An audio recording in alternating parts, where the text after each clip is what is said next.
Olá, novelover! Eu sou o Esdras e quero saber se você viu a novela ontem. Se você é novo por aqui, seja muito bem-vindo. Se também é apaixonado por teledramaturgia, tudo o que envolve este universo, aqui é o seu lugar. Aproveita e já se inscreve no canal se ainda não for inscrito. Assim você não perde mais nenhum vídeo a partir de agora.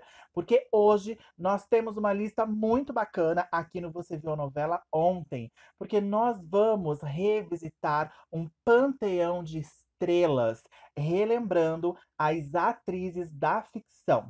Daqui a pouquinho, depois da vinheta, não sai daí.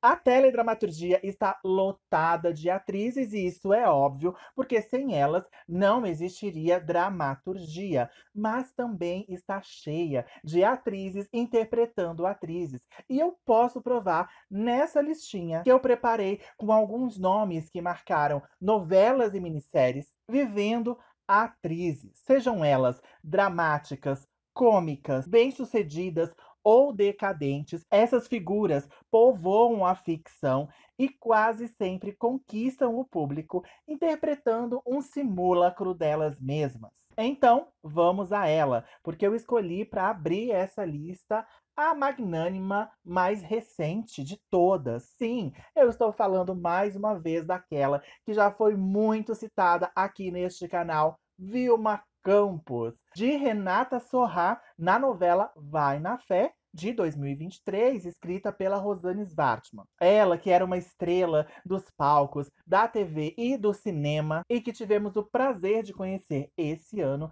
na novela das 7 de maior sucesso da atualidade. Vilma já é icônica e foi belamente defendida pela Renata, que passou a novela inteira relembrando as glórias do passado como atriz, lamentando ter sido esquecida pelos produtores de elenco, contando os seus causos maravilhosos de personagens celebradíssimas de grande sucesso que ela perdeu para outras atrizes, como a Jade de Clone, a Maria de Fátima de Vale Tudo e tantas outras. Mas o desfecho de Vilma Campos não poderia ser melhor. Afinal, ela recupera a fama e a ascensão de outrora, fazendo um filme super trash que cai nas graças do grande público atual e também retornando em um remake de uma novela de muito sucesso. Já a nossa segunda atriz da ficção está na antecessora de Vai na Fé, sim, Cara e Coragem, de 2022, também uma novela das 7, escrita pela Cláudia Souto. Tínhamos ali Andréa Pratini, interpretada pela talentosa Maria Eduarda de Carvalho, que fazia a linha diva e era conhecida por dispensar dublês em suas cenas de ação.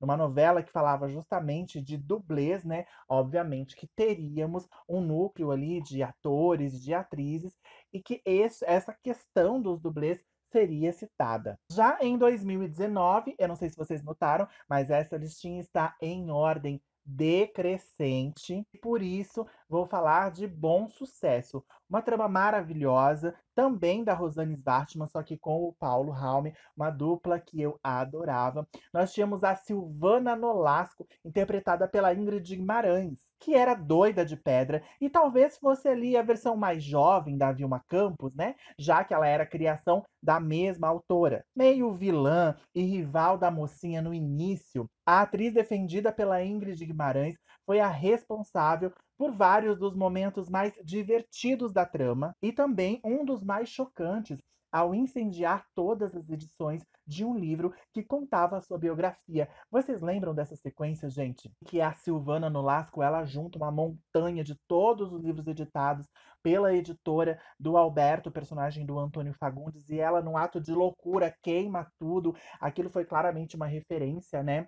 Há um livro muito famoso, se eu não me engano, Fahrenheit 451, que aliás está até aqui na minha pilhinha, né, de livros que fazem meio que o cenário aqui do canal. E foi uma alusão, sim, a esse livro, né, já que no livro a história era de um governo que queimava livros, né, uma coisa horrorosa. Então a Rosane e o Paulo tiveram a ideia incrível de fazer essa referência muito triste através dessa personagem, que chocou ali no início, nessa cena, como eu falei, mas a personagem era solar, era cômica, era meio bandidinha, assim, meio mau caráter em alguns momentos, mas acabou tendo um final feliz porque era muito divertida mesmo. E aí, em 2018, nós tivemos uma trupe, né, de atores que estrelaram ali a novela Espelho da Vida da Elizabeth Jean.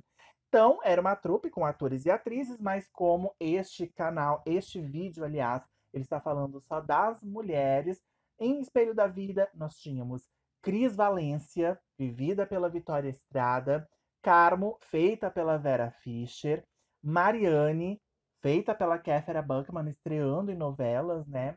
A Gigi, da Carla Dias, e a Solange, da Luciana Vendramini. Essa trupe de atores desembarcava ali na pacata cidadezinha de Rosa Branca para rodar um filme, né, de uma história real que aconteceu naquela cidade. E era as gravações desse filme que desencadeava toda a história da novela. Todas essas atrizes faziam parte do filme, inclusive a protagonista Cris Valência, que interpretava também a protagonista do filme, Júlia Castelo.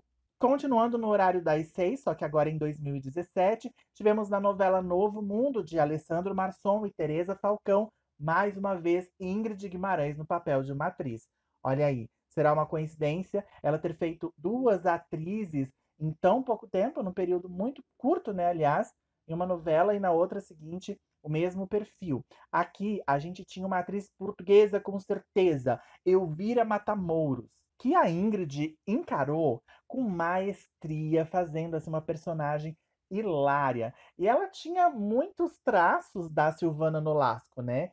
Só que eu fico pensando que a Silvana Nolasco pode meio que ter sido uma homenagem a Elvira Matamoros, ou escolheram a Ingrid de propósito, porque assim a gente até acha que é uma descendente. Porque a Elvira também começava ali a novela meio vilã, meio disputando, né, o herói com a mocinha. Só que depois ela vai para um outro caminho, ela se torna uma personagem super divertida, com aquele sotaque carregadíssimo. A Ingrid Guimarães arrasou em Novo Mundo como a atriz portuguesa, com certeza, Elvira Matamoros. Agora, em sexto lugar, a minha preferida. Eu não poderia deixar de falar dela, Bárbara Ellen, de Sangue Bom, novela de 2013, de Maria Adelaide Amaral e Vincent Villari, defendida lindamente pela Julia Gunn em um momento assim de graça, em estado de graça. A Bárbara Ellen era a melhor vilã cômica que você já viu. Vaidosa, dramática, cínica e oportunista, ela se mantinha na mídia apenas pelos escândalos pessoais e também por adotar crianças de várias etnias. Ela já não era mais convidada para nenhum trabalho, né? Mais um caso clássico de atriz decadente, capaz de tudo para se manter nos holofotes, e por isso ela fazia todo tipo de sensacionalismo com seus filhos de criação. A Bárbara tinha apenas uma filha biológica, a Malu, vivida pela Fernanda Vasconcelos, a quem ela sempre maltratava, e os filhos adotivos eram a Amora, né, a mocinha vilã da história, meio que antagonista ali, porque a mocinha, na verdade, era a Malu, mas a Amora, ela era uma protagonista bem dúbia, fazia coisas muito duvidosas, então ela tinha um traço de personalidade muito parecido com o da própria Bárbara Ellen, porque ela criou aquela menina para ter, né, aquela personalidade muito parecida com a dela. Então, a primeira filha adotiva foi a Amora, depois vieram a Luz, né, uma garota negra feita pela Aline Dias, o Kevin, o menino branco, vivido pelo Marcos Rigonati, e a Dorothy, uma garotinha indígena feita pela atriz Ayumi Irie. E eu amava, gente, porque a interação da Bárbara com essa prole toda era icônica, assim, tinha cenas divertidíssimas, era muito bom. Os atores estavam ótimos em cena, eles eram muito pé no chão, tinha uma cabeça muito mais feita do que a própria mãe, que era louca, né? E no final da história, o desfecho dessa grande atriz foi o confinamento. Sim, ela aceitou participar de um reality show com várias referências ali nas últimas cenas da novela. Gente, foi sensacional. Eu amo demais a novela, amo demais essa personagem, esse núcleo. E o melhor é que já está disponível no Globoplay pra gente conferir Sangue Bom. Se você não conferiu ainda, corre lá, porque porque eu ainda não comecei, mas já já. Deixa eu só terminar Pátria Minha, que eu vou pra Sangue Bom. E as próximas atrizes dessa lista, temos aí uma meio que uma xará da Bárbara Ellen, né? É a Ellen, vivida pela Andréa Beltrão, e a Kátia, feita pela Maria Flor, em uma minissérie que talvez vocês não conheçam muito bem, chamada Som e Fúria. Essa minissérie, ela foi ao ar em 2009 e tinha como pano de fundo os problemas enfrentados por uma companhia teatral que só encenava Shakespeare. E por problemas, né, financeiros, ela acabava sendo ameaçada porque os responsáveis, né, pelo financeiro ali dessa companhia queria transformar ela em uma grande produção de musicais, numa fábrica de musicais. Então, entre um Hamlet e um Sonhos de uma Noite de Verão, eles se viam muito preocupados se aquela companhia teatral ela ia por água abaixo mesmo, se transformando apenas em produção de musicais. Interpretando as principais atrizes dessa companhia, nós tivemos então a Andréa Horta, ou melhor, a Andréa Beltrão como a Ellen e a Maria Flor como a Kátia. E lá em 2004, nós tivemos uma atriz também na temporada de Malhação. Essa temporada de muito sucesso, uma das temporadas de maior sucesso, né, da soap ópera brasileira. Eu tenho certeza que vocês não esquecem o Gustavo, a Miss Gary Letícia, a vilã Natasha, que nos revelou nossa maravilhosa Marjorie este ano, e muito menos vocês esquecem da Vagabanda. Mas vocês se lembram da Beatriz, interpretada pela Cissa Guimarães, que era a mãe do protagonista, feito pelo Guilherme Berenguer? Pois é. Se vocês não se lembram, eu vou refrescar a memória de vocês, porque ela era uma atriz que tinha abandonado a carreira após se casar com um empresário, mas depois dos filhos crescidos e da pouca atenção dada por esse marido que só vivia atolado em trabalho, começa a bater aquele arrependimento e ela quer voltar à atuação. Mas ela esbarra ali em algumas dificuldades para conseguir papéis, né? Bons papéis. Eu lembro que tem uma cena da personagem que ela faz uma secretária de um médico e ela só entra na sala para oferecer um cafezinho e ela tenta fazer aquilo de formas diferentes, né? Aparecer de uma forma maior em cena, mas não consegue. E ela fica bem decepcionada. Se vocês não lembravam da Beatriz, está aí agora mais uma atriz da nossa ficção para vocês lembrarem, entrarem nesse hall aqui de estrelas. Porque em 2004 nós tivemos também outra atriz na ficção, na novela Começar de Novo. Este fracasso das Sete de Antônio Calmon tinha uma criação do autor que era uma atriz, a Marilyn. A Marilyn era vivida pela Belle Coulter e ela fazia um par romântico com o Arthur Rios, que era vivido pelo Eduardo Galvão, em uma sitcom. Uma sitcom de muito sucesso, assistida por todos os personagens da novela, chamada Eu Amo Rita. Aí a gente pula de 2004 para 1993, 11 anos antes, em Olho no Olho, mais uma novela do Antônio Calmon. Nós tivemos também uma outra atriz interpretada pela mesma Belle Kuttner, a Júlia Grilo. Só que aí já era uma personagem mais jovem, né, mais descolada, e ela era atriz de um teatro alternativo. Digamos que depois de Júlia Grilo, em 93, 11 anos depois, a Júlia se transforma numa atriz de televisão de muito sucesso, esquece os ideais do ator de teatro. Será que foi isso que o Antônio Calmon quis dar a entender quando ele escala a Belle Coulter para viver novamente uma atriz em uma novela sua, 11 anos depois de Olho no Olho? Quem sabe? Teorias, teorias. E lá em 1990, em mais uma minissérie Boca do Lixo, estreia do Globoplay este mês.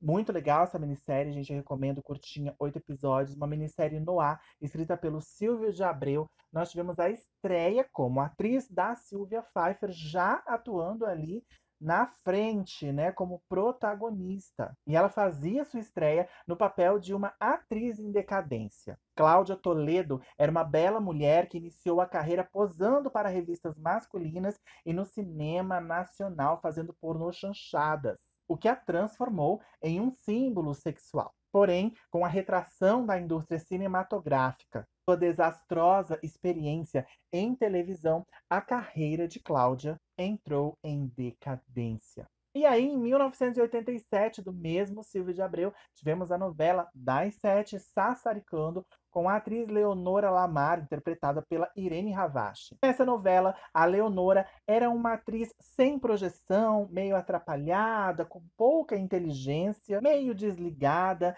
e todas as suas tentativas de conseguir um papel como atriz viravam grandes momentos cômicos da novela. Nossa penúltima atriz dessa lista é da novela Baila Comigo, do Manuel Carlos, interpretada pela Fernanda Montenegro. A atriz Silvia Toledo, será que ela é parente da atriz Cláudia Toledo de Boca do Lixo? Será?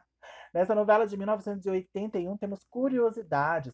Fernanda Montenegro foi cogitada pelo autor, que a queria como a Helena, mãe dos gêmeos da novela, mas a direção da novela decidiu escalar a Lilian Lemertz para o icônico papel da Helena. Como não queria perder a atriz, o Maneco escreveu uma personagem especialmente para Fernandona. Ele criou então a atriz Silvia Toledo, uma grande atriz de teatro, né? Muito baseada no alter ego, era como se fosse o alter ego da Fernanda Montenegro.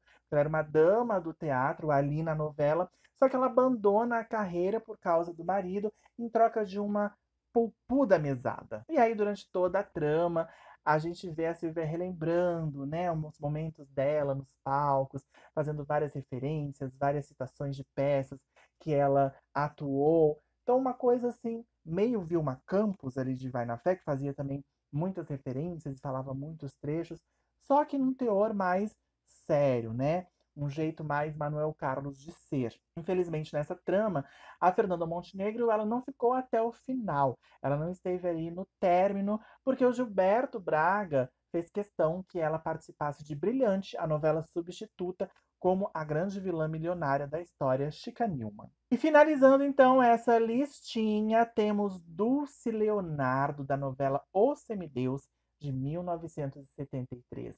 Muito antes de todas essas estrelas da ficção que a gente relembrou aqui, existiu Dulce Leonardo, vivida por Miriam Pires, que era a mãe do protagonista Hugo Leonardo, feito pelo Tarcísio Meira nessa novela de Janete Claire. A Dulce era uma ex-atriz dramática, via das lembranças do passado glorioso, como muitas personagens aqui dessa lista. É muito recorrente, né? Os autores gostam muito de escrever essa personagem, que é ou uma atriz decadente, que vive do passado, ou uma atriz cômica tentando um papel. Nunca muda muito, mas é sempre muito gostoso. E no caso da Dulce, ela era uma mulher instável, com problemas psicológicos, que a Miriam Pires deve ter feito com muita magnitude, porque ela é uma senhora atriz, sempre foi, e era linda, né? Com aqueles olhos verdes incríveis que ela sempre teve, e ali em 73, jovem ainda, né? Com certeza era muito bonita, já interpretava essa ex-atriz aí, vendo das glórias do passado, provavelmente porque já não tinha mais psicológico para trabalhar como atriz. Fiquei muito curioso para ver alguma coisa dessa personagem. E esse foi o vídeo de hoje, gente. Eu tenho certeza que muitas outras personagens que eram atrizes na ficção ficaram para trás, só que a lista já ficou enorme. Então eu quero que vocês me digam de quem mais vocês lembram, de atrizes que interpretaram atrizes em novelas, minisséries, seriados. Põe aí nos comentários, me segue nas redes sociais, deixa seu like, compartilha esse vídeo se você gostou e se você lembra ou conhece alguém que também gosta de novela, de teledramaturgia, envia para o canal crescer. A meta são 7 mil inscritos até o final desse ano. Será que eu chego lá, hein, gente? Me ajudem. Se inscrevam no canal se é a primeira vez que você está chegando aqui e ainda não for inscrito. Me segue nas redes sociais. Faça um Pix para ajudar o canal a crescer financeiramente também, se você puder, nessa chave que eu vou deixar passando aqui na frente, ou torne-se um membro sangue bom, como já fizeram o Rede Marco e a Viviane Bento. E a gente se vê no próximo vídeo. Um beijo, tchau!